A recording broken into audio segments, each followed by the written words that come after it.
Bismillah, alhamdulillah, wassalatu wassalamu ala rasulillah wa ala alihi wa sahbihi wa man walah. Wa ashhadu an la ilaha illallah wahdahu la syarikalah wa ashhadu anna Muhammadan abduhu wa rasuluh, amma ba'd. Maka pada kesempatan setelah adzan ini kita masuk kepada sesi yang kedua, karena nanti akan dijadikan video sesi pertama tadi, sesi kedua sekarang. Maka di sesi yang kedua ini kita sempurnakan keutamaan bersimbiosis mutualisme bersama saudara-saudara kita seiman di dunia ini dalam ibadah dan dakwah. Maka kalau tadi kita telah sebutkan keutamaan di dunia, dan yang kedua keutamaan di hari akhirah, dan yang ketiga bahkan keutamaan di dalam surga itu sendiri, maka telah datang hadis yang diriwayatkan oleh Atha Ibnu Abi Rabah, yang diriwayatkan dari gurunya Abu Muslim Al-Khawlani, dan Abu Muslim namanya Abdullah ibnu Thawb, dan dia mukhadram. Bukan mukhadram maknanya hadirin, mukhadram maknanya adalah orang-orang yang dulu dia hidup bersama Nabi namun tidak sempat menuntut ilmu bersama Nabi. For example adalah Uwais Al-Qarni, itu gambarannya. Maka dia mukhadram, meriwayatkan dari sahabat Mu'adz ibnu Jabal. Maka di dalam hadis yang agung ini menceritakan bagaimana Allah akan mengumpulkan kaum muslimin di surga fi kulli jum'ah. Dan pembahasan ini khusus di kitab yang kita pelajari di Sawangan, Sifat Ru'yatillah fil Akhirah, itu akan dibahas di sana. Namun di sini adalah poinnya keutamaan mereka orang-orang yang saling mencintai karena Allah di surga. Maka di saat Allah mengumpulkan mereka, penduduk ahlu surga berarti siapa? Penduduk ahlu surga al-anbiya, wasyuhada, wassalihin, wasiddiqin, dan juga seperti manusia-manusia yang beriman kepada Allah. Maka mereka berkumpul di surga, lalu Allah mengatakan kepada mereka, aina haula alladhi yatahabbuna fi jalali. Maka mana mereka orang-orang yang dulu di dunia mencintai karena aku? An yarfa'u ila manabir minan nur, agar mereka naik kepada tempat-tempat mimbar-mimbar yang tinggi dari cahaya. Yubbituhumul anbiya'u wasyuhada. Maka yubbituhum maknanya make jealous, membuat para nabi dan membuat para syuhada jealous, cemburu kepada orang-orang yang dulu mencintai karena Allah dan membuat simbiosis mutualisme karena Allah. Maka para nabi, antum mengetahui bagaimana Nuh yang berdakwah alfasanatin illa khamsina aman, 1000 tahun kurang 50, 950 tahun berdakwah. Kemudian orang yang mencintai karena Allah seperti kita sekarang yang hidup kita tidak tahu, dan kita juga bekerja sama berdakwah, kita juga mungkin berdakwah beberapa tahun, kita tidak tahu dengan umur kita, namun derajatnya fi manabir min nur. Allah mengangkat mereka duduk di mimbar-mimbar bercahaya. Maka yubituhumul anbiya wa asyuhada. Maka para nabi dan para mereka yang mati syahid dalam keadaan cemburu besar, Allah mengangkat derajat mereka dari kaum muslimin biasa, bukan nabi, bukan orang yang terbunuh di medan perang, namun pahalanya sangat mulia, diangkat, disuruh duduk di saat bertemu dengan Allah di mimbar-mimbar yang bercahaya. Ini keutamaan kita. Maka oleh sebab itu, hadis ini kita hukumi dulu. Hadis ini adalah hadis yang sahih atau Ibnu Abi Rabah imam, dan Abu Muslim Al-Khawlani tadi Abdullah ibnu Thawb mukhadram thiqah. Maka hadis ini sahih dan disahihkan oleh Syekh kami Muqbil Al-Wadi'i rahimahullah di dalam kitabnya As-Sahih Al-Musnad mimma laysa fi sahihain. Maka hadis ini sahih kama qala rahimahullah. Dari hadis yang sahih ini dan dari pendalilan tadi keutamaan di 3 tempat dan banyak, namun kita ringkas karena poin pendalilan pelajaran kita bukan itu. Maka di sini wahai ibadallah, bagi kita orang-orang yang ulul absor, orang-orang yang Allah mudahkan bagi kita untuk melihat kepada kebaikan, maka jangan sia-siakan.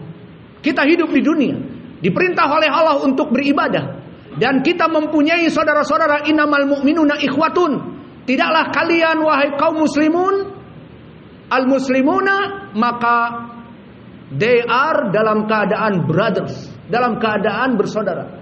Jadi persaudaraan kita tidak diikat dengan geng motor, brotherhood, ngoge, dakwah sunnah, ataupun diikat dengan jamiah, yayasan-yayasan untuk mengumpulkan dana-dana. Tidak.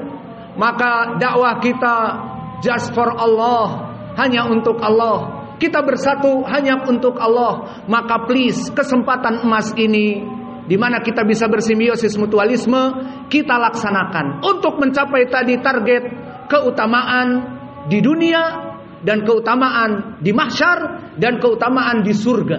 Maka ini insya Allah yang akan terus kita laksanakan. Dan mulai dari sekarang, marilah kita niatkan sesama kita untuk saling mencintai di antara kita. Dan lupa, ada suatu amalan untuk realisasi, untuk aplikasi tentang permasalahan kecintaan ini. Maka telah datang hadis diriwayatkan oleh Imam Ibnu Hibban dan disahihkan oleh Syekh kami Muqbil juga dari Mu'adz ibnu Jabal, dari Anas ibnu Malik. Berkata Anas, ana rajulan ra'a ila rajulin akhar. Seseorang melihat, para sahabat dulu melihat kepada sahabat yang lain. Kemudian dia melihat sahabatnya ini sangat baik, akhlak, ibadah dan seterusnya. Kemudian dia berkata kepada Nabi, ya Rasulullah, ini uhibbu hadha rajul. Wahai Rasulullah, aku mencintai, uhibbu fillah ala hadha rajul. Mencintai karena Allah orang ini. Ini fitrah. Karena orang ini taat beribadah kepada Allah, dan juga dalam keadaan baik akhlaknya, good manner and the others. Maka dia berkata kepada Nabi, aku mencintai orang ini ya Rasulullah. Apa kata Nabi? Hal a'lantahu ala annaka tuhibbuh. Apakah kamu memberitahukan kepada dia bahwa engkau mencintai dia? Qala la ya Rasulullah. Tidak wahai Rasulullah. Al-an a'linhu, akhbirhu bi annaka tuhibbuh. Bi annaka tuhibbuh. Maka beritahu sekarang bahwa kamu mencintai dia. Datanglah orang ini kepada orang itu. Maka dikatakan, ya akhi, inni uhibbuka fillah. Wahai saudaraku, aku cinta kepadamu karena Allah. Dijawab, ahabbakallah kama ahbabtani. Maka Allah, aku pun mencintai kamu karena kamu mencintaiku karena Allah.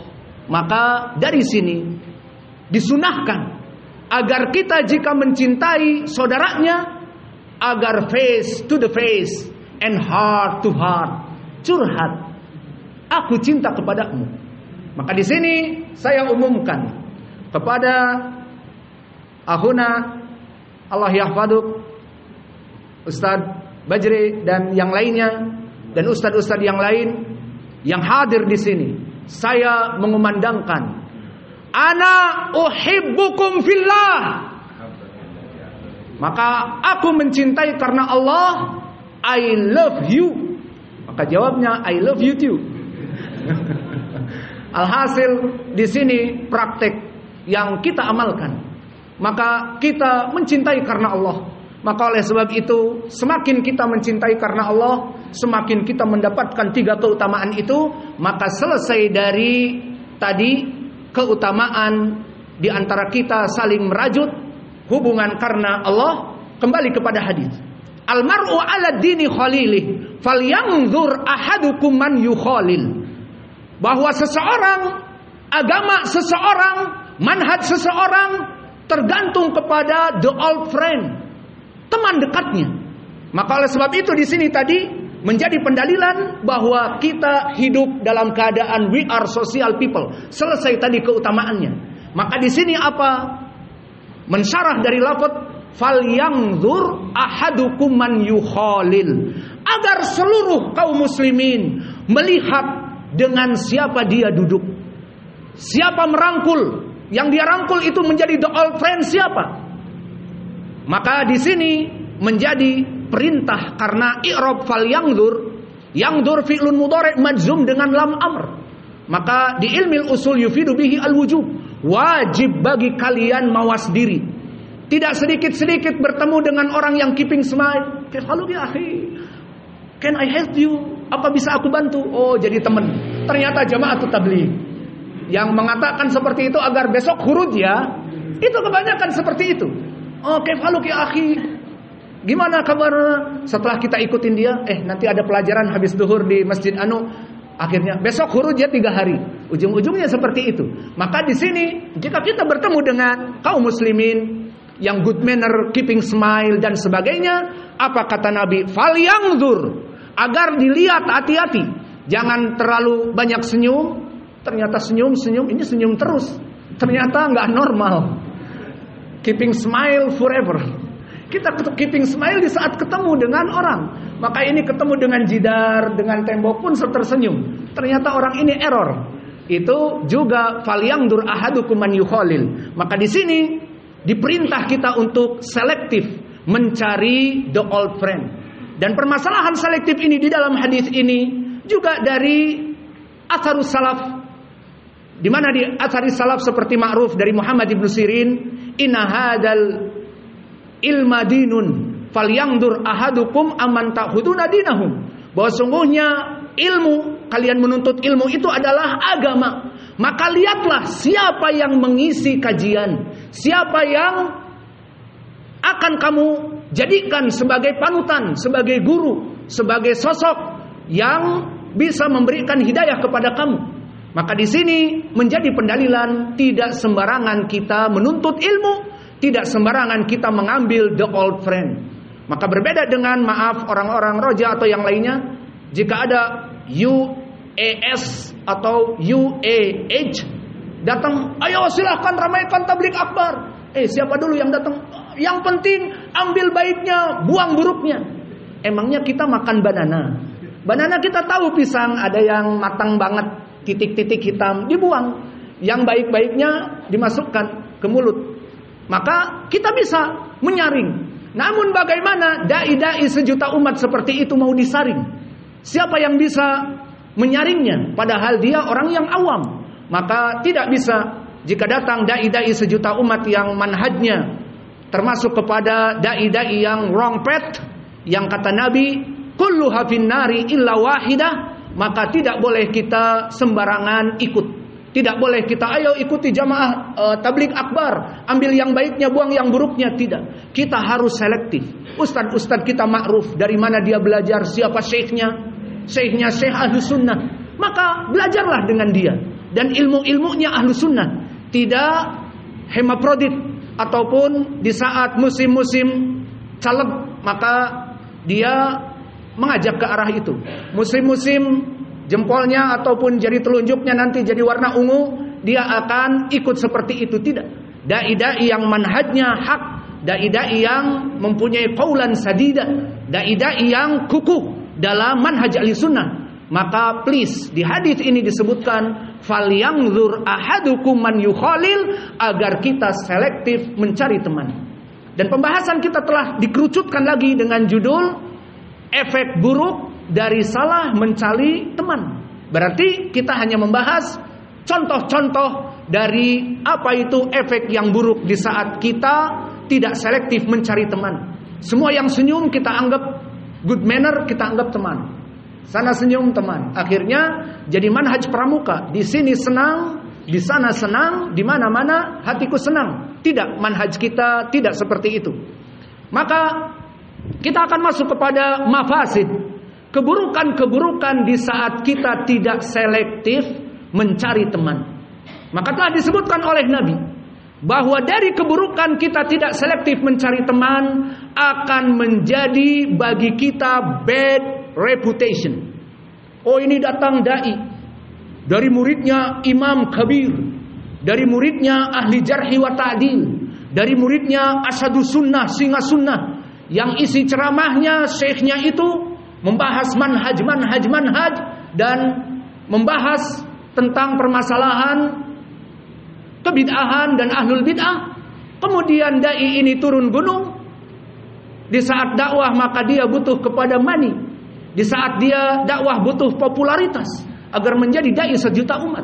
akhirnya dia merangkul ke kanan dan ke kiri, maka akhirnya dia bergabung, dan bahkan dia mengatakan, didengar oleh telinga yang saya dua ini, bahwa dia mengatakan di malam mau safar, aneh kalau pulang itu televisi mau saya hancurkan. Mohon maaf, di sini kita tidak membahas masalah taswir dan sebagainya, namun prakteknya seperti itu. Maka taib.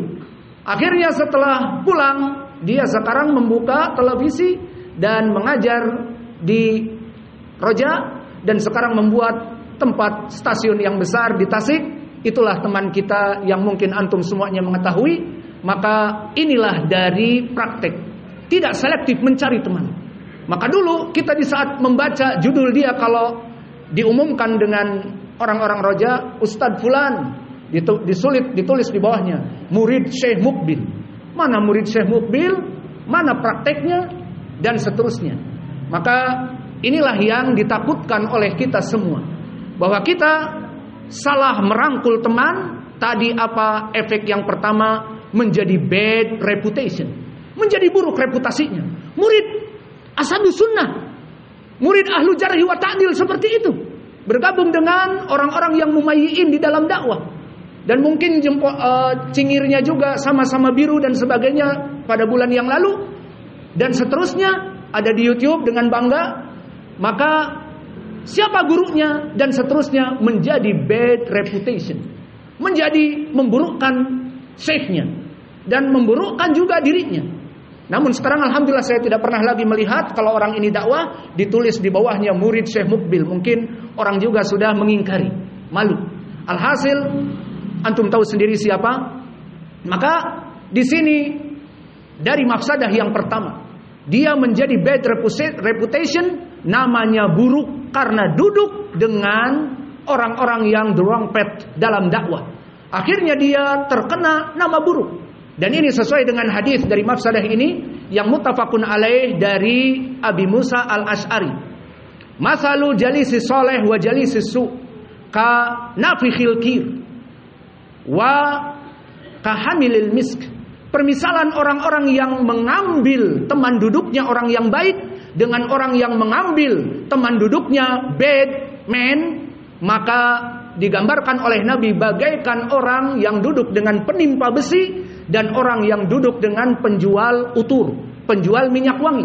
Maka disifatkan oleh Nabi, wa amal ladzi yujalisu hamilil misk imma ayatiyahu rihan thayyiban au yahdiyahu. Maknanya memberikan hidayah, bisa memberikan hadiah, ataupun dia duduk di kiosnya menjual parfum dalam keadaan harum, maka dia bisa dalam keadaan mencium bau-bau harum yang banyak.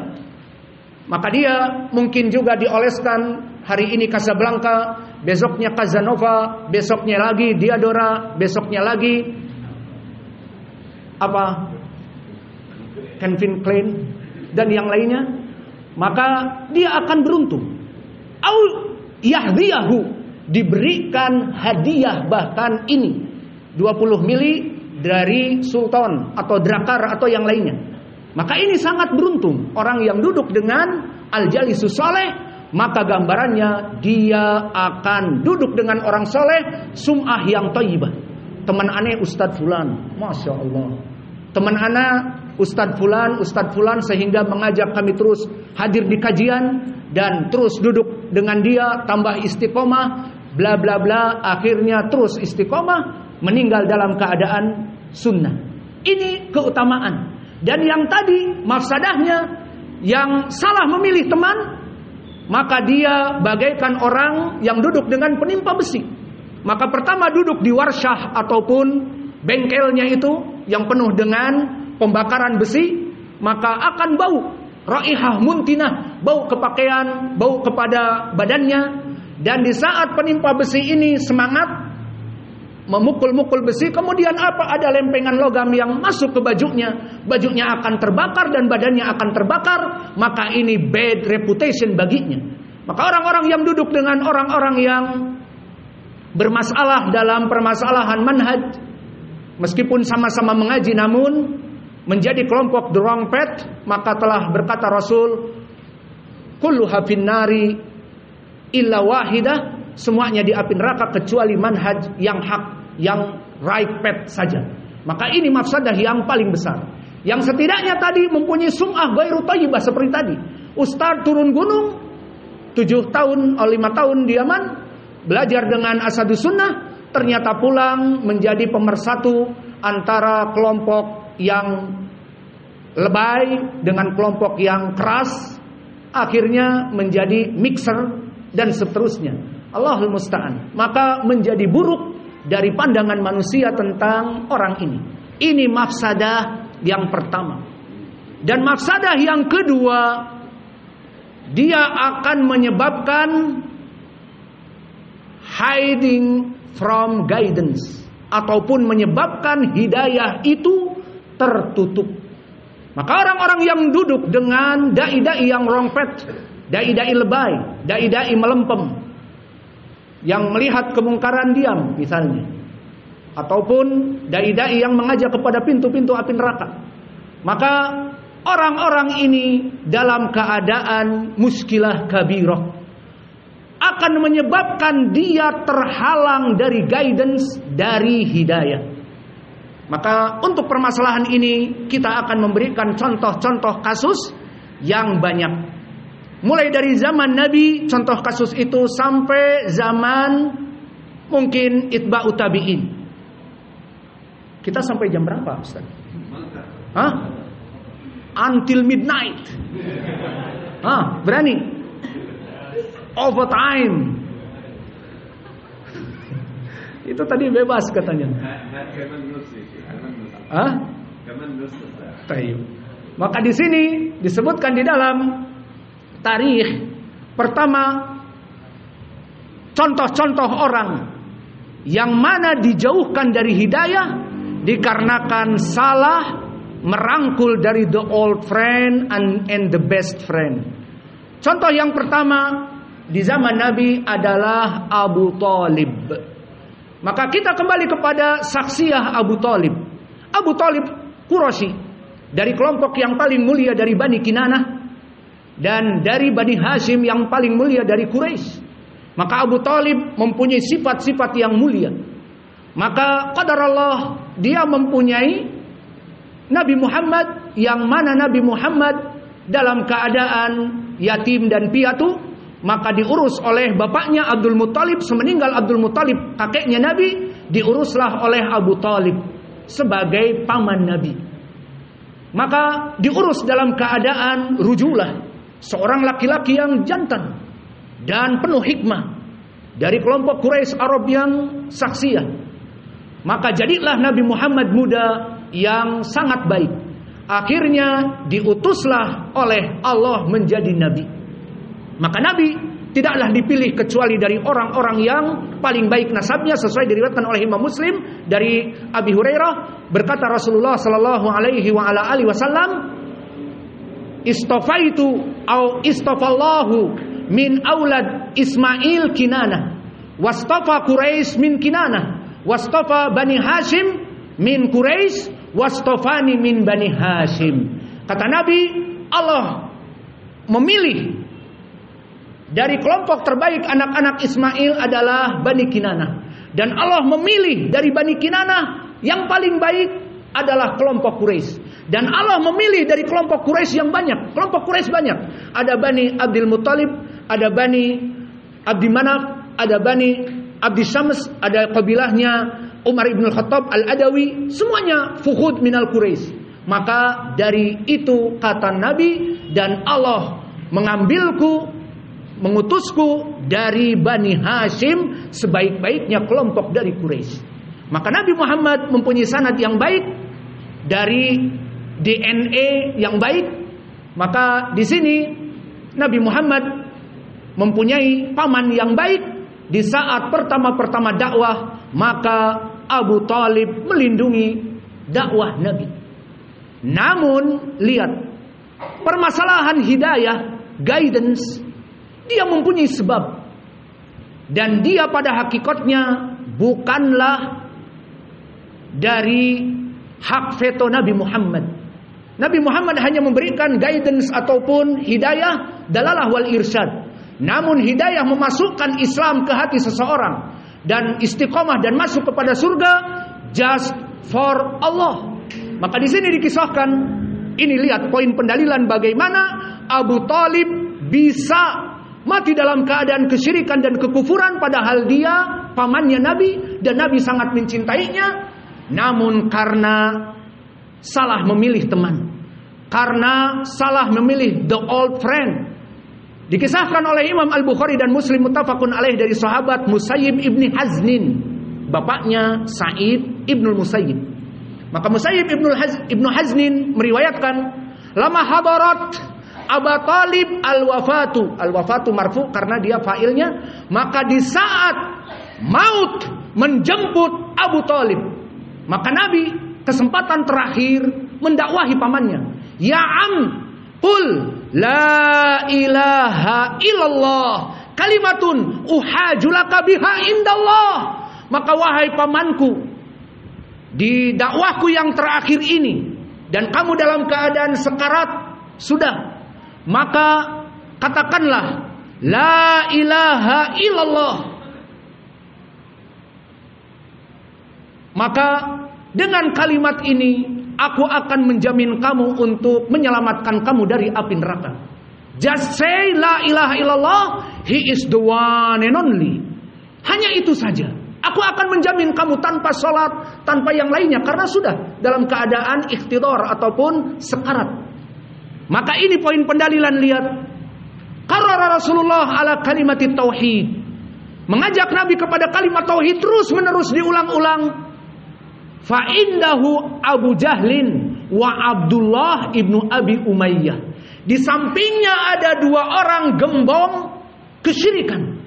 Abu Jahal ma'ruf, yang mana dia akan mampus di Badr. Pada saat itu belum mati, namun mati su'ul khotimah di Badr. Namun Abdullah ibnu Abi Umayyah Allah berikan hidayah, dia selamat sampai perang Fathu Makkah dan masuk kepada Islam. Lihat bagaimana di sini. Abu Jahal mampus forever in hell karena mati di Badr. Dan Abdullah ibnu Abi Umayyah masuk kepada Islam. Namun mengajak kepada Abu Thalib dengan solidarisme, ucapan-ucapan solidarnos. Maka apa yang dikatakan di saat Nabi Muhammad mengajak dakwah tauhid? Ya Abu Thalib atarghabu an millata Abdul Muttalib. Maknanya, wahai Abu Thalib, apakah kamu membenci agama nenek moyang kita Abdul Muttalib? Lihat ucapan solidarnos. Tidakkah kamu ingat kita duduk bersama di dari Nadwa, menyembah Lat, Uzza, Manah dan Hubal, dan 360 patung, menyembah agama, menyembah semua dari tawagid, mengikuti ajaran nenek moyang kita. Kemudian sekarang meninggalkan kami dalam keadaan sekarat, kamu mau ikut agama Muhammad? Lihat ucapan solidarnos, ucapan-ucapan solidarnos dari teman dekat, yang mana dia akan mengoyak-ngoyak hati. Misalnya Abu Thalib ingin masuk Islam, melihat Abu Jahal mau ninggalin gue. Selama ini kita di Darun Nadwa nyembah Lat, Uzza, Manah dan Hubal. Di akhir hujung lu mau ninggalin gue? Mana solidarnos? Mana the brotherhood? Akhirnya karena solidarnos, karena brotherhood, hiding from the guidance, dihijabi oleh Allah Abu Thalib dari hidayah. Maka setiap Nabi mengajak kepada tauhid, dibicarakan lagi oleh mereka, atarghabu an millata Abdul Muttalib, mau meninggalkan kita. Maka akhirnya disebutkan di ujung hadis, famata, meninggallah. Fa'aba an yaqula la ilaha illallah, dan dia enggan untuk mengucapkan la ilaha illallah. Dan di sini dohirnya Nabi Muhammad berdakwah, kemudian dilihat dalam keadaan tidak ada faidah, Nabi berangkat dari tempat itu. Maka datanglah anaknya Abu Thalib. Lihat bagaimana Abu Thalib di sini. Tidak ada penghargaan sama sekali kepada bapaknya Abu Thalib, Ali ibni Abi Thalib ini, kepada pamannya Nabi dan bapaknya dia. Maka dia bergegas setelah mengetahui Abu Thalib meninggal dikarenakan solidarnos tadi. dengan agama Abdul Muttalib, dia datang kepada Nabi Muhammad. Apa dia katakan? Padahal itu bapaknya. Ya Rasulullah, qad matal ajuz ala dini Abdul Muttalib. Wahai Rasulullah, telah mampus orang tua itu, bapaknya. Namun itulah akidah. Maka bapaknya yang kafir musyrik disebutkan, ya Rasulullah, qad matal ajuz, telah mampus orang tua itu. Maka Nabi Muhammad baka, menangis dan mengatakan, wallah la astaghfiruna lak malam unha angka. Ya Allah, aku akan terus memintakan ampunan untuk pamanku. Maka turun ayat pertama di dalam surat Taubah. Maka lin nabi waladina amanu an yastaghfiru lil musyrikin.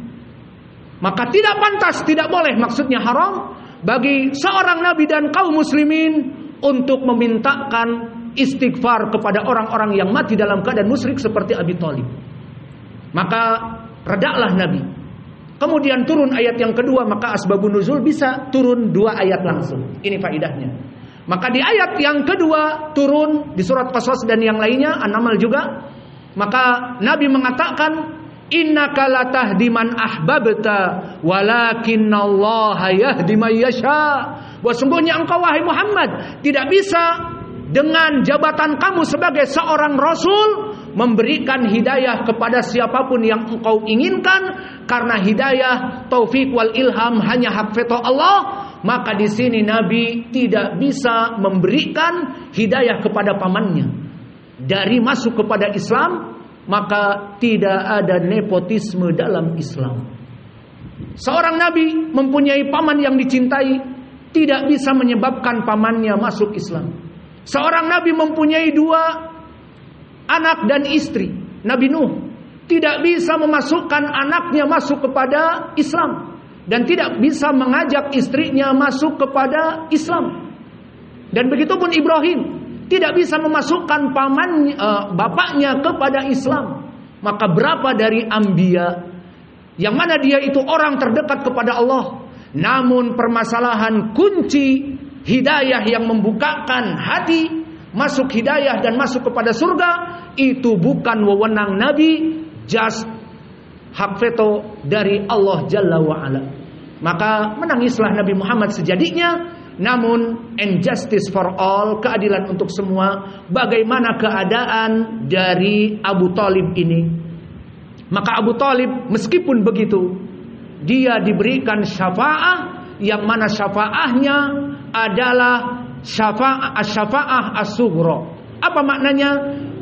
Diadab dengan adab yang paling ringan, namun tidak menyelamatkan dari api neraka.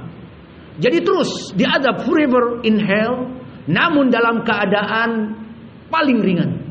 Mana dalilnya? Hadis. Datang Abbas, masih pamannya Nabi, dan sedih dengan meninggalnya Abu Thalib. Apa dia katakan kepada Nabi di hadis Al-Bukhari? Qala Abbas, ya Rasulullah, hal nafa'ta syai'an min asy-syafa'ah? Qala na'am. Wahai Rasulullah, tidaklah bermanfaat sedikit dari syafaatmu meminta kepada Allah. Ada penjelasannya, li'annahu kana yaghdabu laka wa kana yahuduka wa yaghdabu laka. Karena dia dulu yang membinamu, mendidikmu, mengasuhmu, dan dia marah kepada Quraisy di saat mereka memintamu ya Rasulullah. Meminta Nabi, dan Abu Thalib mengatakan tidak bisa. Nabi Muhammad perlindungan kami, Bani Hashim dan Abi Thalib. Maka dilindungi oleh kabilahnya. Maka dulu Abu Thalib berjuang seperti itu. Apakah ada syafaatmu ya Rasulullah diberikan untuk Abu Thalib minta kepada Allah? Naam, ada. Namun apa? Laula syafaati fid darkil asfali minan nar, walakin bi syafaati fi dahdahi minan nar. Maknanya, jika bukan karena syafaatku dia bersama Abu Jahal, Abu Lahab dan Fir'aun dan yang lainnya, fidarkil asfali minan nar, dan bersama orang-orang munafikin di kerak api neraka. Namun karena syafaatku dia berada di ujung api neraka. Apa itu makna di ujung api neraka? Ditafsirkan in the other hadis. Di hadis yang diriwayatkan oleh Abi Sa'id Al-Khudri di riwayat Imam Muslim.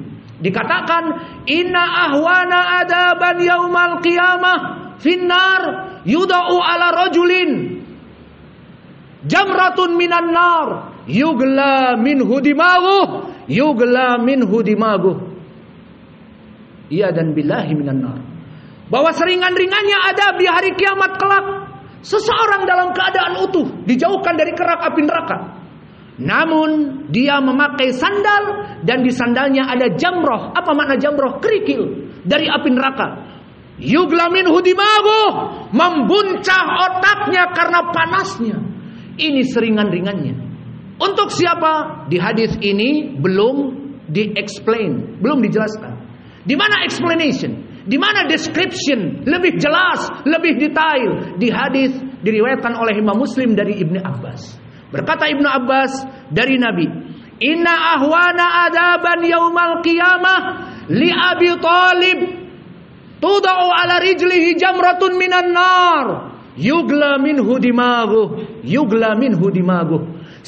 Sekurang-kurangnya adab, seringan-ringannya adab bagi paman Nabi Abu Thalib, diberikan sendal dari api neraka, ada padanya jamrah, menggelegak otaknya. Itulah seringan-ringan yang diberikan oleh Allah kepada Abu Thalib, karena tadi bahwa Abu Thalib adalah paman Nabi, mendukung dakwah Nabi, namun masalah hidayah tidak bisa Nabi membuka isi hati sehingga masuk kepadanya hidayah Islam.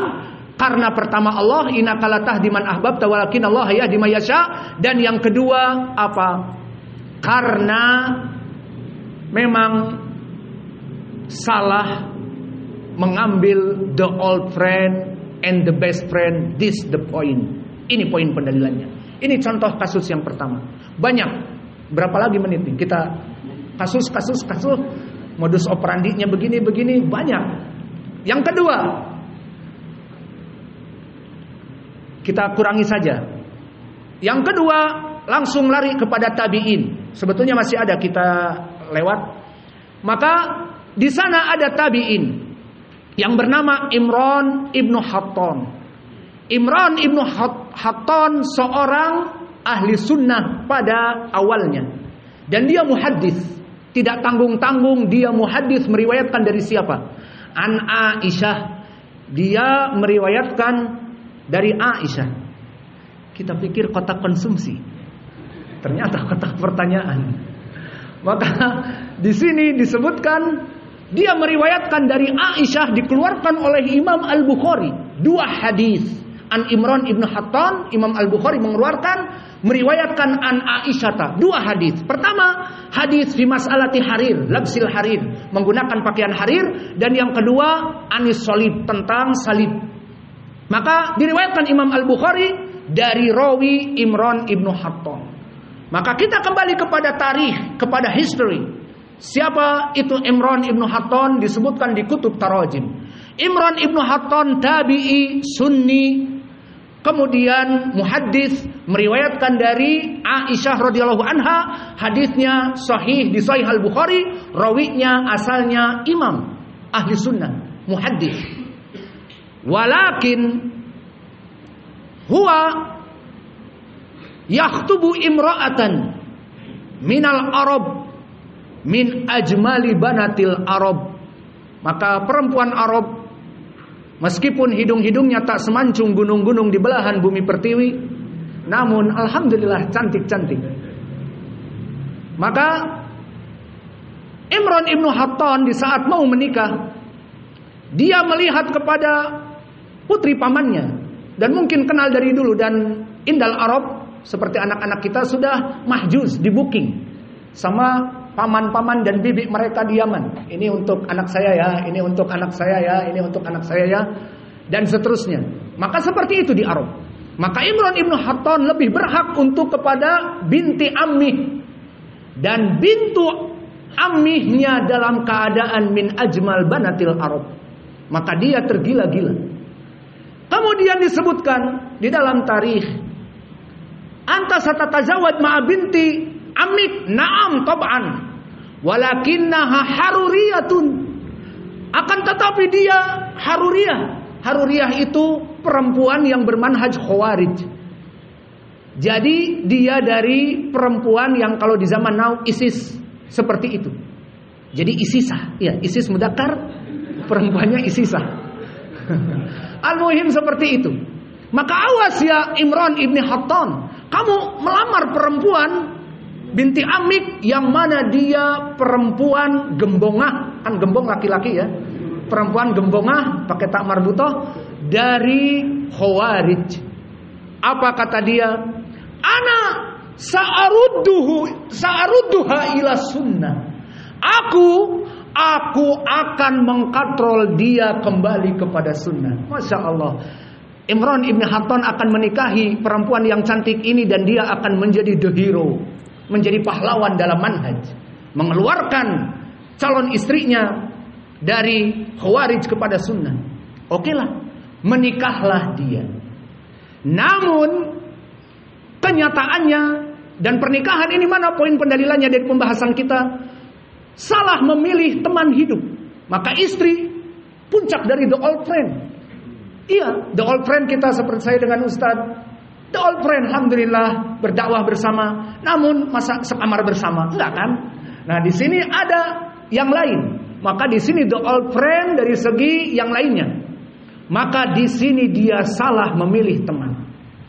Mana yang tadi dia mengatakan ana sa'arudduha ila sunnah, aku akan mengembalikan kepada sunnah. Entar dulu. Siapa tipe Imran ibn Hattan? Jika dia tipe bagaikan Lion King, mempunyai labuah, mempunyai singa-singa perempuan yang wow, semuanya tunduk. Nah, itu mungkin bisa seperti itu. Namun lihat di dalam tarikh disebutkan Imran ibn Hattan dia bagaikan kucing Anggora yang mana tidak bisa berbuat apa-apa di depan istrinya. Mana pendalilannya? Di sini dia disebutkan dari Al-Haruriyah yang sangat cantik ini, dan memang disebutkan di tarikh sangat cantik. Dikatakan bahwa Imran ibn Hattan kana syakluhu damim. Maknanya dia bukan laki-laki yang ganteng. Mungkin 5,5 wajahnya di kalangan Arab. Kemudian ini perempuan maybe 100% dari perempuan-perempuan Arab yang hidung-hidungnya tak semancung gunung-gunung di belahan bumi pertiwi. Maka di sini Imran ibn Hattan tergila-gila dengan istrinya. Dan disebutkan perempuannya sangat cantik dan Imran ibn Hattan wajahnya tidak baik, like the beauty and the beast. Maka karena dia bagaikan the beauty and the beast, bisakah dia untuk mengajak kepada sunnah padahal dia tergila-gila kepadanya? Dan disebutkan di tarikh, maka suatu hari istrinya yang sangat pintar disebutkan itu berkata kepada Imran, yang Imran pada saat itu muhaddits, lebih pintar darinya tentunya, namun dalam keadaan tergila-gila dengan istrinya. Maka di sini terlihat bagaimana the love is blind. Cinta itu buta. Karena dia like the beast, istrinya like beauty. Maka akhirnya di sini Imran ibn Hattan berkata istrinya, "Ya Imran, ana wa anta insyaallah fil jannah." Taib, absir. Limada ya zaujati al-habibah? Kenapa wahai istri tersayangku, tercintaku, bla bla bla? Karena ana tazawwajtuka wa ana sabirah wa anta zawajtani wa anta tashkur rabbak. Lihat bagaimana ucapan yang sangat membahayakan ini. Wa as-sabr wa syukur kilahuma fil jannah. Wahai Imran, syukur dan sabar itu dua-duanya penyebab masuk surga. Ayo, gimana? Aku dinikahi oleh kamu, aku mengurut dada setiap hari. Sabar, punya suami yang like the beast. Dan aku menikahi kamu itu dalam keadaan seperti itu, dan kamu menikahi aku, kamu bangga bersyukur, alhamdulillah tazawwajtu ajmal banatil Arab. Senang. Maka kesabaranku kepadamu dan kesyukuranmu kepadaku, karena syukur ini dan sabar ini, keduanya kita di surga. Sekarang tergambar ya ibadallah, bagaimana kedudukan Imran ibn Hatton. Apakah dia seperti ucapannya dulu, ana sa'aruduha ila sunnah, padahal dia bagaikan kucing anggora yang hanya berbicara kepada istrinya, miau. Itu juga jika lapar. Mana bagaikan Lion King yang wow didengar oleh seluruh savana Barori Afrika. Maka semuanya takut. Maka di sini lihat, Imran ibn Hatton salah memilih teman, memilih istrinya yang kerabatnya yang dalam keadaan al-haruriyah, yang tadinya ana astate aruduha ila sunnah, justru kebalik, dia dikatrol menjadi imam khawarij. Dia jadi khawarij. Mana buktinya? Di saat meninggal Ali radhiyallahu anhu, dibunuh oleh khawarij. Oleh Abdurrahman ibnu Muljim, seorang qari'ul Quran, pembaca Al-Quran. Namun khawarij memandang Ali radhiyallahu anhu kafir dan dibunuh. Maka apa kata Imran? Imran juga terkenal penyair. Maka di sini jabatan dia sudah menjadi gembong khawarij dan istrinya gembongah al-khawarij. Apa yang dia tulis dari syair? Dia tulis syair kebalikan, memuji Abdurrahman ibnu Muljim dan mendiskreditkan Ali radhiyallahu anhu. Lihat bagaimana mereka orang-orang khawarij. Dia tulis syair dengan tinta emasnya, ya darbatan min taqiyin ma arada biha illa liyablugha min dzil arsy ridwana. Ya darbatan min taqiyin ma arada biha, tidaklah tikaman dari Abdurrahman ibnu Muljim kepada sang kafir Ali illa darbatan, kecuali tikaman yuridu ridwanallah fil arsy ridwana, menginginkan keridhaan Allah yang ada di atas ars. Lihat bagaimana orang-orang khawarij itu terbalik. Ya darbatan min taqiyin ma arada biha ila liyablugha min dil arsy ridwana. Maka tidaklah tikaman Abdurrahman ibnu Muljim kepada Ali radhiyallahu anhu yang kafir kecuali mencari ridho dari Allah Jalla wa ala. Maka ini sifat al-khawarij, dan sifat al-khawarij telah banyak di dalam hadis-hadis yang mereka memang seperti itu. Membunuh orang-orang muslim terutama min afdolin nas seperti Ali dan Utsman yang dibunuh oleh khawarij, dan membiarkan orang-orang kafir hidup.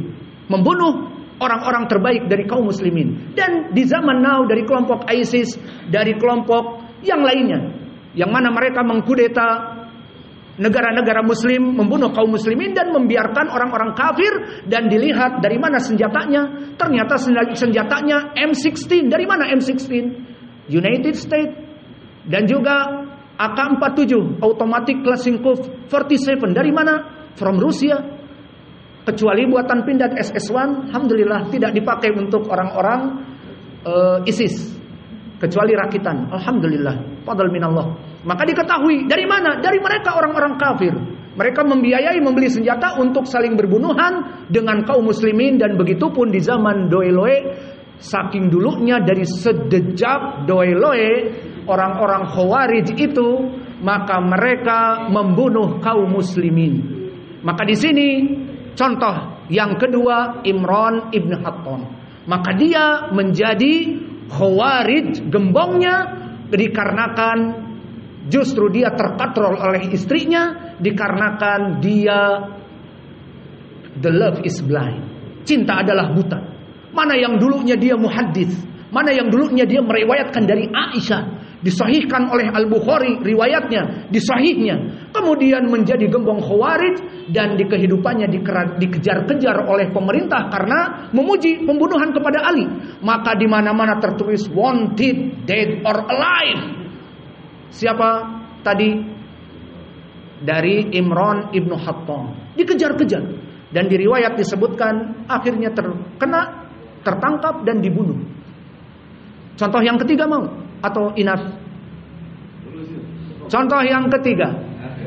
Sekarang contoh yang ketiga ini kita turun. Tadi tabi'i Imran ibnu Hattam, bahkan dia meriwayatkan dari Aisyah. Sekarang kita turun ila tabaqah at-tasi'ah. Tabaqah at-tasi'ah adalah tabaqah tabi'i shagir, yang mana hidup di zaman tabi'i shagir dari para a'imah seperti Imam Asy-Syafi'i, hidup di zamannya. Yazid ibnu Harun hidup di zamannya, dan Abdurrazzaq ibnu Hammam As-San'ani. Pembahasan kita tentang Abdurrazzaq ibnu Hammam As-San'ani yang hidup di tabaqah yang ke-9 tabi'i as-shagir, hidup di zaman Imam Asy-Syafi'i. Abdurrazzaq ibnu Hammam As-San'ani. As-San'ani maknanya dari Yaman, ulama agung dari Yaman. Sebelum itu kita mengambil siapa gurunya, agar diketahui bagaimana keadaan imam ini. Tadi poinnya salah merangkul the old friend, salah memilih guru. Maka dia imam ahli sunnah, namun mempunyai sedikit pemikiran Asy-Syiah.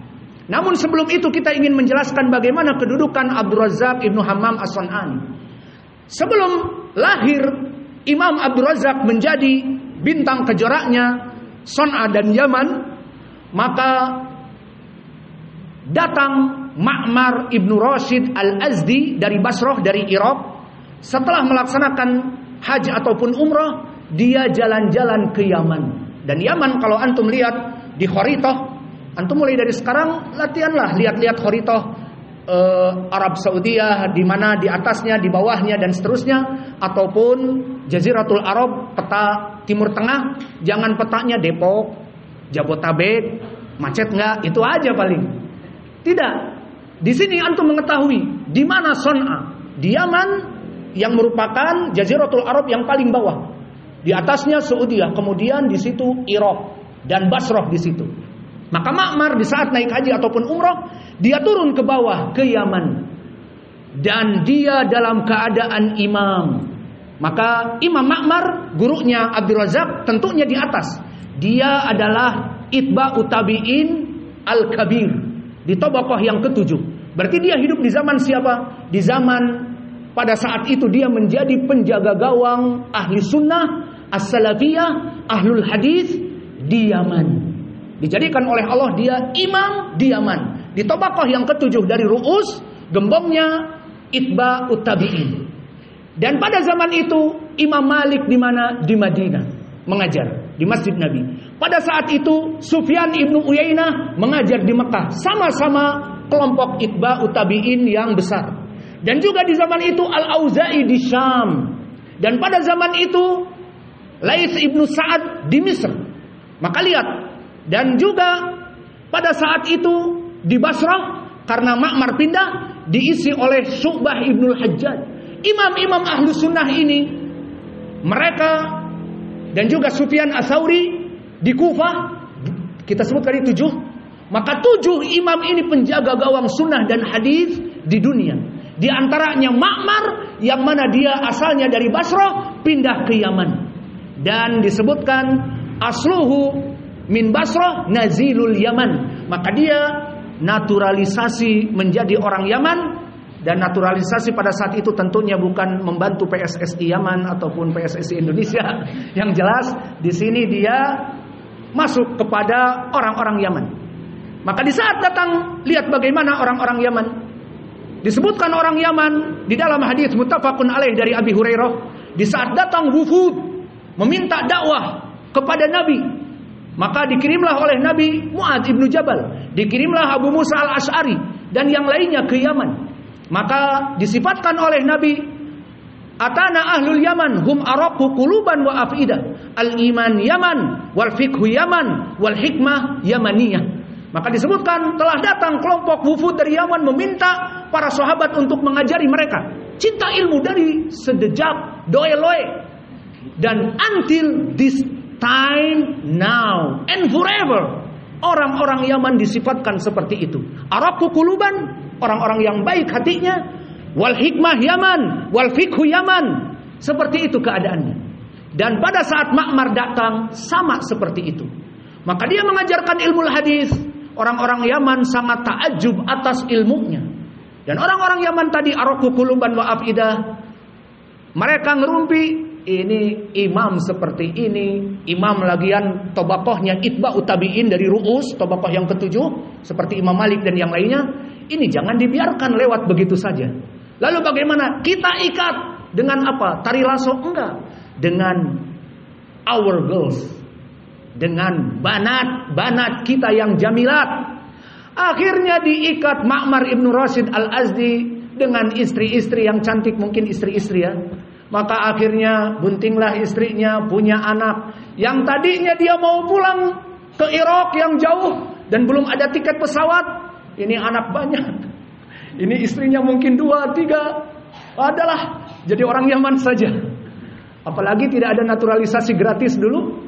Maka di sini Ma'mar Ibn Rashid Al-Azdi diikat oleh orang-orang Yaman, dinikahkan dengan istri-istrinya, anak-anaknya, putri-putrinya, diberikan makan, minum, bla bla bla.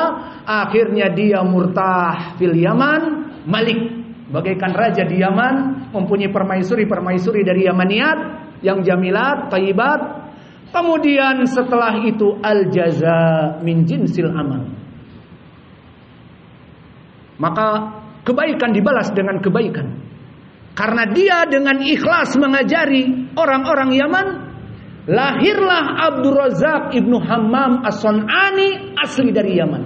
Karena kebaikan tadi bapak-bapaknya dari orang Yaman membuat orang Irak ini duduk di sana. Akhirnya datanglah Abdul Razak yang mempunyai kecerdasan dan seterusnya, belajar mulazamah dengan Abdul Razak, dengan Ma'mar Ibn Rashid Al-Azdi tadi.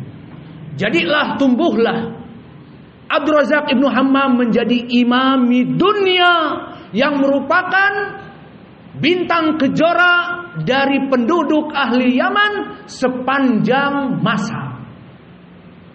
Karena apa? Karena qad rahala ilaihi imamu dunia, telah datang kepadanya imam-imam dunia, di antaranya Imam Ahmad Ibnu Hanbal. Imam Ahmad Ibnu Hanbal tentunya jauh dari Imam Ma'mar. Dia muridnya Abdul Razak. Dia hidup di tabaqah yang ke-10 dari gurunya Imam Al-Bukhari, yang sudah keluar dari tabaqah itba'ut tabi'in, bukan dari kurun al-mufaddalah lagi Imam Ahmad. Imam Ahmad datang dari Kufah, dari Baghdad. Kalau dilihat jauh di atas dari Saudiah, turun ke Yaman. Untuk apa? Bertemu Abdul Razak. Maka bahkan disebutkan di dalam syairnya, ini kita jadi penyair nih, banyak syair dari tadi. Disebutkan, la budda min San'a walau tolas sabar. Harus wajib bagiku untuk duduk bersama Abdul Razak Ibnu Hammam As-San'ani di San'a, walau far away, meskipun sangat jauh jaraknya. Maka Imam Ahmad dengan kendaraannya yang mungkin himar ataupun unta ataupun apa saja, berjalan jauh sampai kepada San'a. Maka akhirnya dia mengatakan, la budda min San'a walau tala safar. Qadarullah, katanya sampai di San'a, Abdul Razak lagi umroh atau naik haji, dan tidak pakai pesawat, harus nunggu 2 bulan 3 bulan. Ini keadaan Imam Ahmad. Siapa lagi yang datang dari Imam Dunya? Datang korinnya siapa? Ishaq Ibnu Rahaweh, yang mana dia adalah dari Iran, Al-Marwazi, dari Maru. Maka dari Iran datang untuk belajar kepada Abdul Razak Ibnu Hammam As-San'ani. Dan tidak tanggung-tanggung Ar-Razian, siapa? Abu Hatim dan juga Abu Zur'ah Ar-Razi, imam ahli jarhi wa ta'dil, datang ke San'a untuk belajar kepada Abdul Razak. Dan tidak tanggung-tanggung juga datang gurunya Imam Al-Bukhari, yang Imam Al-Bukhari itu takut kepada dirinya. Siapa? Hayatul Wadi Ali Ibni Abdullah Al-Madini. Maka Ali Ibnul Madini, dia imam muhaddis ahli ilal, dokternya hadis. Jadi kalau gelarnya berarti Ali Ibni Abdullah Al-Madini SPH, spesialis hadis.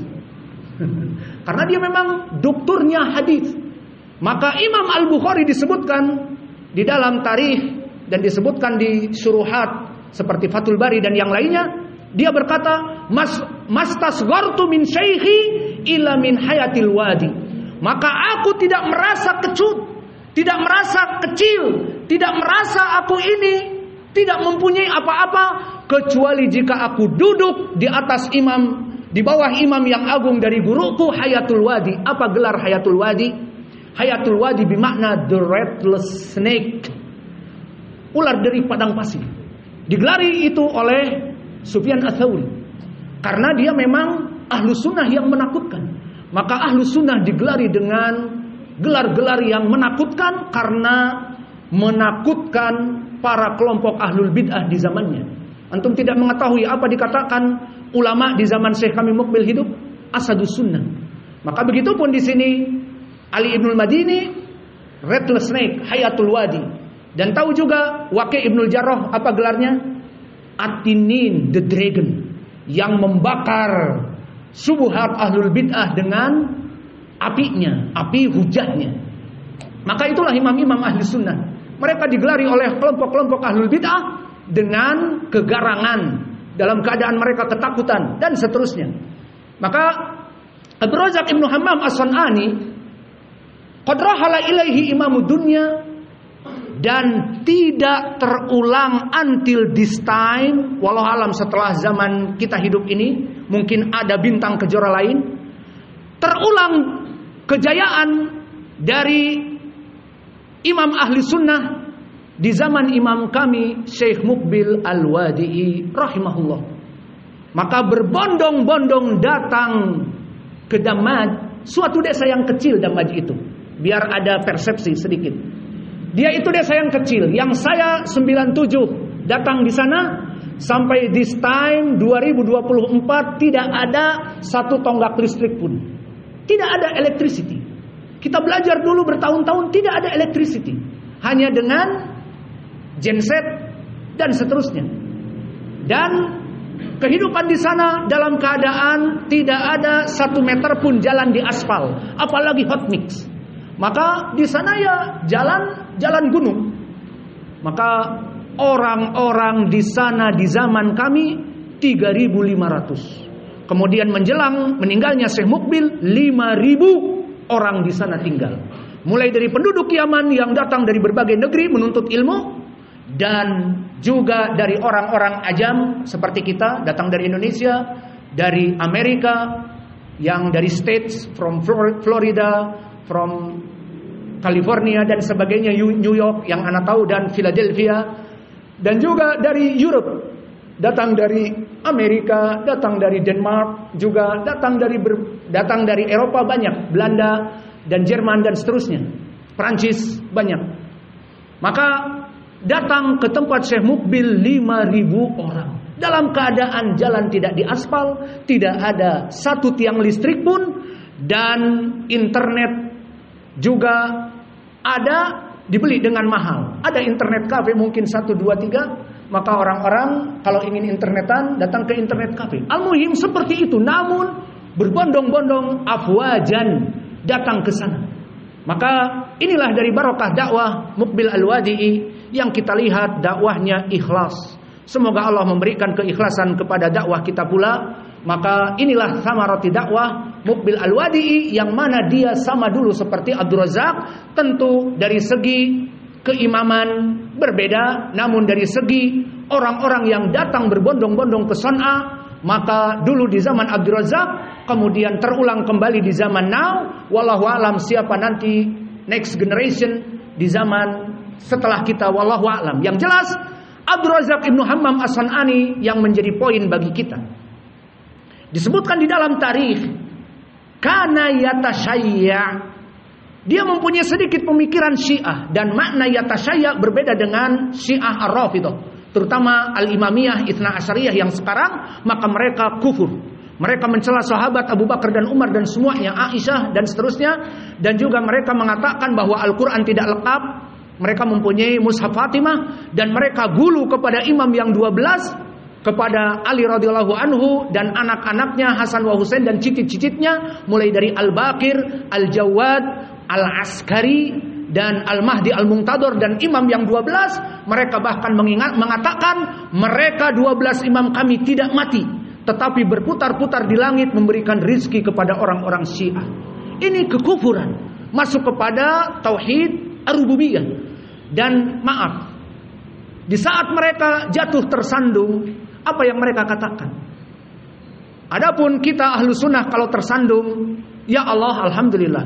Namun kadang-kadang astagfirullah. Maka orang Indonesia kaget, orang-orang Arab dikit-dikit astagfirullah. Alhamdulillah, basahi lisan kalian dengan astagfirullah. Namun main bola kita tiap Jumat salah ngoper astagfirullah. Orang-orang Yaman semua ketawa. Ya maksudnya bagus astagfirullah, salah ngoper astagfirullah. Memangnya minal dzunub, minal kabair, dari dosa besar. Al-muhim, kita kalau jatuh astagfirullah wa atubu ilaih, alhamdulillah. Apa orang Syiah jika jatuh gerubuk, ya Husain, seperti itu. Dan ini waqi', this is true. Ini benar, very really. Maka mereka jatuh mengatakan ya Husain, ya Husain, seperti itu. Kufur dari tauhid ar-rububiyah. Adapun tasyayyu yang diinginkan oleh Abdul Razak, seperti Imam Ahmad di saat ditanya, hal huwa minar Rafidah, Imam Ahmad muridnya, amar Rafidah fala. Adapun Rafidah tidak, dia hanya yatasayya, maksudnya lebih mendahulukan Ali daripada Utsman. Dan ini sudah kesalahan manhaj. Maka sepakat manhaj Abu Bakar summa Utsman, summa Umar, kemudian khilaf Utsman, dan ini dirajihkan kemudian Ali. Maka di sini Abdul Razak hanya mempunyai pemikiran sedikit tentang Syiah, namun tetap ini keluar dari manhaj ahli sunnah. Namun alhamdulillah setelah itu pun disebutkan oleh Syekh kami Mukbil wa yataraja, dari sumber-sumber yang ada dikumpulkan oleh Syekh kami di Al-Iqtirah. Maka Syekh kami pun memberikan faedah kepada kami, siapa yang mempengaruhi Abdul Razak Ibnu Hammam As-San'ani, maka disebutkan di tarikh, dan kami mencatat dari Syekh kami Mukbil dengan tinta emas, siapa yang mempengaruhi pemikiran Syiah. Disebutkan oleh murid-muridnya, ya Syekh, anta sunni, kamu adalah sunni, ahli sunnah. Famin aina ta'ti bitafkir asyiah, dari mana kamu lebih mendahulukan Ali daripada Utsman dan yang lainnya dari pemikiran Syiah? Dikatakan oleh Syekh kami Mukbil, dan ini juga dari sumber dari Ja'far ibnu Sulaiman ad-Dubai. Siapa itu Ja'far ibnu Sulaiman ad-Dubai? Ja'far ibnu Sulaiman ad-Dubai, dia disebutkan di tarikh seperti Syiar Al-Alamun Nubala dan yang lainnya, berkata Adz-Dzahabi, dia muhaddits asy-Syiah yang datang dari Irak. Tentunya pemikiran Syiah kebanyakan dari Irak, dari tanah Karbala itu sendiri. Maka datang ke Yaman. Qadar Allah datang ke Yaman. Orang Yaman juga mengikat. Jadi mengikat Ma'mar dan mengikat Ad-Dubai ini, Ja'far ibnu Sulaiman. Maka Ja'far ibnu Sulaiman meskipun tidak sebaik dari Ma'mar, namun Ja'far ibnu Sulaiman Ad-Dubai disebutkan huwa fi riwayatihi la ba'sa bihi. Dia bukan seperti Imam Ma'mar yang hafalannya imam, dan tidak seperti Abdul Razak yang hafalannya imam. Namun dia saduqun la ba'sa bihi, maknanya pas-pasan, yang sedang-sedang saja. Maka kedudukan dari ilmu hadis pas-pasan. Namun kenapa Abdul Razak Ibnu Hammam As-San'ani duduk berguru kepada dia dan mengambil sedikit pemahaman Syiah? Karena tadi salah memilih teman, tidak selektif mencari teman. Muhammad Ibn Sirin mengatakan, "Fangduru aman ta'khuduna dinakum." Bahwa sungguhnya agama ini amanah, ilmu ini amanah. Ilmu ini kamu menuntut ilmu, guru-guru kamu itu dilihat. Tidak sembarangan mengambil dari guru-guru. Abdul Razak mengambil ilmu hadis dari Ja'far Ibn Sulaiman padahal dia pas-pasan. Ada apa gerangan disebutkan? Limada? Why? The big question here, why? Kenapa? Karena disebutkan bihusni sumtihi, dikarenakan good manner, dikarenakan baik akhlaknya. Setiap ketemu keeping smile. Ada apa wahai muridku Abdul Razak? Apa yang bisa aku bantu? Diberikan pengajaran ilmu hadis dengan mudah, diberikan pengajaran ilmu rawi dengan mudah, diberikan dengan penuh kemudahan. Maka Dikatakan oleh Abdul Razak, jalastu, aku bermulazamah dengan Ja'far ibnu Sulaiman ad-Dubai bihusni sumtihi, dikarenakan good manner, dikarenakan dia orang yang baik akhlaknya. Maka inilah poin pendalilan bagi kita. Bagaimana salah bergaul Abdul Razak terjebak, trapped dengan apa? Keeping smile. Trapped dengan bagaimana mungkin ada bantuan dana, bantuan dari pemikiran, bantuan dari keringat atau maka di sini akhirnya luluh Abdul Razak masuk pemikiran Syiah karena banyak duduk dengan Ja'far ibnu Sulaiman ad-Dubai, dan masih banyak contoh yang menjadi poin dari pendalilan-pendalilan kita bahwa ucapan-ucapan manis dan ucapan-ucapan brotherhood itu bisa hiding from the guidance, menyebabkan orang-orang yang salah duduk tadi bisa tertutup dari hidayah. Adapun tadi Imran ibnu Hattan dikarenakan the love is blind, maka dia salah memilih teman karena rasa cintanya kepada istrinya, sehingga jadi gembong Khawarij. Adapun Abdul Razak di sini karena akhlak yang mulia dari gurunya. Maka oleh sebab itu di sini kita tutup pelajaran kita. Akhlak yang mulia kalau begitu banyak menyebabkan orang terjerembab dengan qalqalah, dan orang terpuruk. Qalqalah juga padahal dengan kaf ya. Terpuruk berarti hamas, terpuruk. Tahu hamas? Jaroyan nafs, kakiku ak, terpuruk. Maka di sini dia terjerembab dan terpuruk, terkena virus dari Syiah karena good manner dari gurunya. Di sini jadi poin sebagai penutup kita. Marilah kita memperbaiki akhlak kita. Selama kita mengajak kepada the right path, kepada manhaj yang hak, kepada satu yang kata Nabi, ma'ana alaihi wa ashabi. Siapa satu yang selamat ya Rasulullah? Adalah al-jamaah. Di riwayat Anas, di riwayat Abi Umamah, as-sawadul a'dham, di riwayat Abdullah bin Amr ibn al-As, di riwayat itu ma'ana alaihi wa ashabi, saling menguatkan bahwa kelompok yang satu yang selamat yang mengikuti sunnah dan para sahabat, maka ini jalan yang benar. Dan di sini jalan yang benar ini dikarenakan the good manner. Maka kita tutup pelajaran kita, ingin kita dakwah sukses, terutama dakwah kita mengajak kepada the right path, kepada sunnah, kepada Al-Quran dan sunnah dengan pemahaman as-salafus saleh. Please perbaiki akhlak kita. Keeping smile dengan murid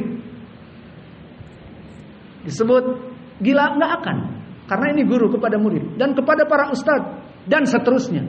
Dan begitupun kepada dai-dai yang lain. Tidak dai-dai yang lain malah menggembosi. Jangan duduk dengan ustadz ini. Kenapa? Baru masuk salafi. Atau dengan ustadz ini. Kenapa? Belum ada tazkiyah dari ulama. Atau duduk dengan ustadz ini baru hijrah.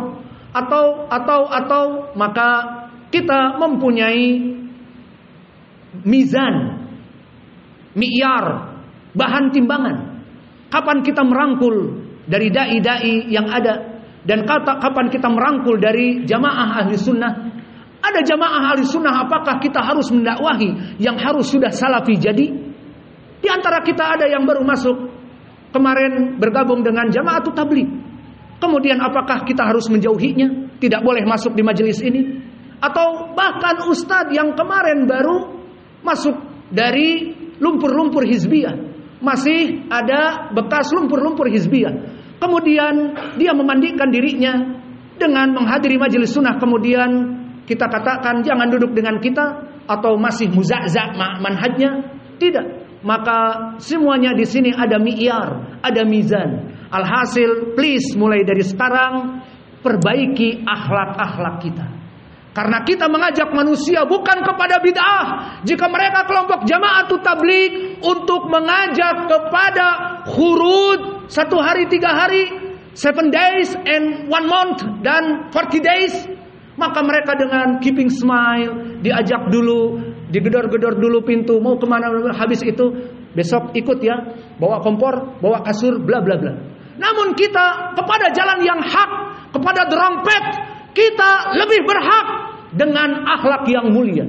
Maka kita lebih berhak untuk memberikan kepada ummah dari apa yang pantas bagi mereka, agar mereka ikut dengan kita kepada manhaj yang selamat, menyelamatkan kita semua kepada surga. Sehingga kesimpulannya, agar kita mendapatkan madu yang banyak dan relationship dari ustadz-ustadz yang banyak, please kita perbaiki akhlak kita. Jangan dijauhi dari ustadz-ustadz dan madu ahli sunnah. Kita tidak bisa untuk mengajar hanya khusus di tempat-tempat yang sudah paten ahli sunnah, seperti di tempat kita Pondok Mukbil Al-Wadi'i misalnya, semua santri di situ ahli sunnah. Maka kita tidak menerima santri baru kecuali yang manhajnya ahli sunnah misalnya. Tidak, selama kita bisa mengajak mereka kepada sunnah, maka semua yang sekarang sunnah pun tadinya bukan sunnah, ya apa tidak? Apakah ada orang lahir dari perut ibunya ana sunni, ana salafi? Tidak ada. Maka hidup ini penuh dengan proses dan kita tidak ada yang sempurna. The perfect is Allah. The human is not perfect. Semua manusia tidak ada yang sempurna. Kita butuh kepada proses. Dulu kita ikhwani, dulu kita sururi, dulu kita sekolah juga di tempat orang-orang yang berarah kepada sururiyun. Kemudian alhamdulillah Allah memberikan hidayah kepada kita, dan sampai this time kita beristiqomah. Itulah yang wajib kita syukuri. Dan please tadi, kembali kepada tadi, persaudaraan kita semakin kita erat dari mizan dan mi'yar tali ahlu sunnah wal jamaah, dan semuanya itu dibalut dengan good manner, akhlak yang baik. Jika mereka kelompok sesat seperti tadi, Abdul Razak terselewengkan dikarenakan duduk dengan Ja'far ibnu Sulaiman Ad-Dubai yang Syiah, dan tadi juga Imran ibnu Hatton terpengaruh dengan istrinya yang Khorijiyah. Karena akhlak-akhlak mereka yang diambil, maka kita lebih berhak lagi untuk mengambil akhlak yang mulia. Maka cukup dengan kita tutup dengan hadis yang diriwayatkan oleh Imam Ahmad dari berbagai sahabat, Ibnu Abbas, Abi Hurairah dan yang lainnya, bu'ithtu liutammima makarimal akhlaq. Maka tidaklah aku diutus, kata Nabi, menjadi rasul dan mengajak manusia kepada Islam kecuali untuk menyempurnakan the good manner, akhlak yang mulia. Kesimpulannya, jika kita ingin sukses dalam dakwah, apalagi kita membawa dakwah the right path, mengajak manusia kepada surga, maka perbaiki akhlak kita. Allah akan memberkahi dakwah kita dan banyak dari orang-orang yang ikut kepada kita. Wa naktafi ila huna wa jazakumullahu khaira wa barakallahu fi ilmikum. Jazakumullahu.